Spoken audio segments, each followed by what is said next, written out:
হরে কৃষ্ণ। মহাপ্রসাদ কি জয়।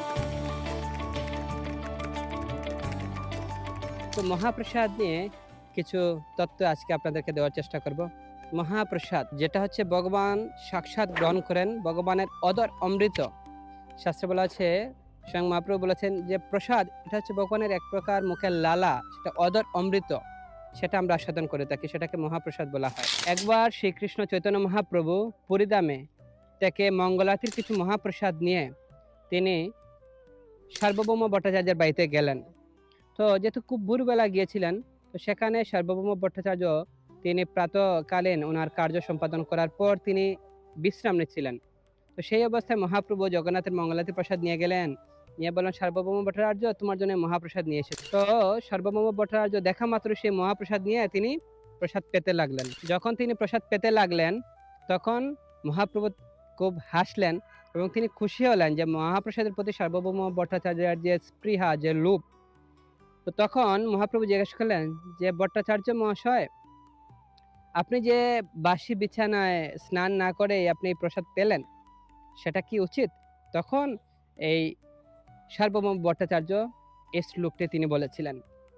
তো এভাবে আমরা শিক্ষা পাই যে মহাপ্রসাদ হচ্ছে এতই পবিত্র। মহাপ্রসাদ পাওয়া মাত্র আমাদের গ্রহণ করা উচিত, কারণ মহাপ্রসাদ, প্রসাদের আরেকটা অর্থ হচ্ছে কৃপা। তাই যারা সুশীল ভক্ত আছেন, তারা ভগবানের কৃপা পাওয়া মাত্রই সেটা গ্রহণ করতে চান। চৈতন্য চরিতামৃতের মধ্যলীলায় একটি সুন্দর শ্লোক বর্ণনা করা আছে।